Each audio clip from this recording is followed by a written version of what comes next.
ರಾಯಚೂರು ಜಿಲ್ಲಾ ಪಂಚಾಯತ್ನ ನೂತನ ಮುಖ್ಯ ಕಾರ್ಯನಿರ್ವಾಹಕ ಅಧಿಕಾರಿಯಾಗಿ ಜುಲೈ 9ರಂದು ಅಧಿಕಾರ ಸ್ವೀಕರಿಸಿದ ಈಶ್ವರ್ ಕುಮಾರ್ ಕಾಂದು ಅವರು ಮೊದಲ ದಿನವೇ ಜಿಲ್ಲಾ ಪಂಚಾಯತ್ ಅಧಿಕಾರಿ ಮತ್ತು ಸಿಬ್ಬಂದಿಗೆ ಶಿಸ್ತು ಮತ್ತು ಸ್ವಚ್ಛತೆಯ ಬಗ್ಗೆ ಪಾಠ ಮಾಡಿದರು.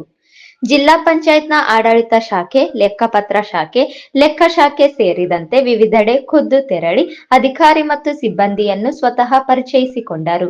ಹೆಸರು ಮತ್ತು ಕಾರ್ಯದ ಬಗ್ಗೆ ಕೇಳಿ ಬೇರೆ ಬೇರೆ ಅಧಿಕಾರಿಗಳು ಮತ್ತು ಸಿಬ್ಬಂದಿಯ ಕಾರ್ಯನಿರ್ವಹಣೆಯ ಬಗ್ಗೆ ಸಿಇಒ ಅವರು ವಿಚಾರಿಸಿದರು. ಜಿಲ್ಲಾ ಪಂಚಾಯತ್ನ ಬೇರೆ ಬೇರೆ ವಿಭಾಗಗಳು ವಿಸಿ ಹಾಲ್, ಎನ್ಐಸಿ ಹಾಲ್ ಮತ್ತು ಸಭಾಂಗಣದಲ್ಲಿ ಸಂಚರಿಸುವ ವೇಳೆ ಸಿಇಒ ಅವರು ಕಚೇರಿಯನ್ನು ಮತ್ತು ಕಡತಗಳನ್ನು ಶಿಸ್ತುಬದ್ಧವಾಗಿಡುವಂತೆ ಸೂಚನೆ ನೀಡಿದರು.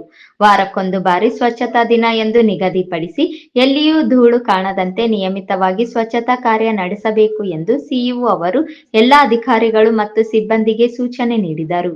ಕಚೇರಿಯ ಎಲ್ಲಾ ಶಾಖೆಗಳಲ್ಲಿ ಸ್ವಚ್ಛತೆ ಜೊತೆಗೆ ಕಡತಗಳನ್ನು ಶಿಸ್ತುಬದ್ಧವಾಗಿಡಬೇಕು. ತಾವು ಮರಳಿ ಭೇಟಿ ನೀಡಿದಾಗ ಎಲ್ಲವೂ ಸರಿಯಾಗಬೇಕು ಎಂದು ಸಿಇಒ ಅವರು ಬೇರೆ ಬೇರೆ ಶಾಖೆಯ ಅಧಿಕಾರಿಗಳಿಗೆ ಮತ್ತು ಸಿಬ್ಬಂದಿಗೆ ವಾರದ ಗಡುವು ವಿಧಿಸಿದರು. ಲೆಕ್ಕಪತ್ರ ಶಾಖೆ ಎದುರುಗಡೆ ಹರಡಿದ ಕಡತಗಳ ಗಂಟನ್ನು ಸರಿಯಾಗಿ ರಕ್ಷಣೆ ಮಾಡಲು ನಿರ್ದೇಶನ ನೀಡಿದರು. ಪ್ರತಿಯೊಂದು ಕಾರ್ಯವೂ ಸುಗಮವಾಗಿ ನಡೆಯುವ ನಿಟ್ಟಿನಲ್ಲಿ ಎಲ್ಲಾ ಅಧಿಕಾರಿಗಳು ಮತ್ತು ಸಿಬ್ಬಂದಿ ವಾರಕ್ಕೊಮ್ಮೆ ವಿಡಿಯೋ ಸಂವಾದ ನಡೆಸಿ ಕಾರ್ಯನಿರ್ವಹಣೆ ಬಗ್ಗೆ ಅವಲೋಕನ ಮಾಡಬೇಕು.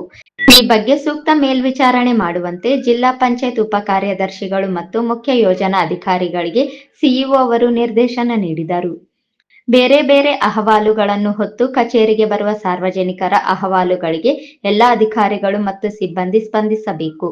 ಜಿಲ್ಲೆಯಲ್ಲಿನ ಎಲ್ಲಾ ಗ್ರಂಥಾಲಯಗಳು, ಮೇಲ್ವಿಚಾರಕಿಯರ ನೇಮಕ ಸೇರಿದಂತೆ ಯಾವುದೇ ರೀತಿಯ ಅಧಿಕಾರಿ ಸಿಬ್ಬಂದಿ ನೇಮಕ ಕಾರ್ಯವನ್ನು ತ್ವರಿತಗತಿಯಲ್ಲಿ ನಡೆಸಬೇಕು. ವಿಶೇಷವಾಗಿ ಹಿರಿಯ ನಾಗರಿಕರನ್ನು ಕಾಯಿಸದೆ ಅವರಿಗೆ ಸಕಾಲಕ್ಕೆ ಸ್ಪಂದನೆ ನೀಡಬೇಕು ಎಂದು ಅಧಿಕಾರಿಗಳಿಗೆ ನಿರ್ದೇಶನ ನೀಡಿದರು. ಮಾಹಿತಿ ಹಕ್ಕು ಕಾಯ್ದೆ ಅರ್ಜಿಗಳಿಗೆ ಸಹ ಸಕಾಲಕ್ಕೆ ಮಾಹಿತಿ ಒದಗಿಸಬೇಕು ಎಂದು ಸೂಚಿಸಿದರು. ಈ ವೇಳೆ ಜಿಲ್ಲಾ ಪಂಚಾಯತ್ನ ಉಪ ಕಾರ್ಯದರ್ಶಿ ಹಾಲಸಿದ್ದಪ್ಪ ಪೂಜಾರಿ, ಮುಖ್ಯ ಯೋಜನಾಧಿಕಾರಿ ಡಾಕ್ಟರ್ ಟಿ ರೋಣಿ, ಆಡಳಿತ ಸಹಾಯಕ ನಿರ್ದೇಶಕರಾದ ಕೆ ಸೋಮಶೇಖರ್, ಮುಖ್ಯ ಲೆಕ್ಕಾಧಿಕಾರಿ ವಿಜಯಶಂಕರ್, ಅಕ್ಷರ ದಾಸೋಹ ಶಿಕ್ಷಣಾಧಿಕಾರಿ ಕನಾನ್ ಪ್ರಭು, ಗ್ರಾಮೀಣ ಕುಡಿಯುವ ನೀರು ಮತ್ತು ನೈರ್ಮಲ್ಯ ಇಲಾಖೆಯ ಕಾರ್ಯನಿರ್ವಾಹಕ ಅಭಿಯಂತರ ನಾಗೇಶ್, ವಾರ್ತಾ ಇಲಾಖೆಯ ಗವಿಸಿದ್ದಪ್ಪ ಹೊಸಮನಿ ಸೇರಿದಂತೆ ಇತರರಿದ್ದರು.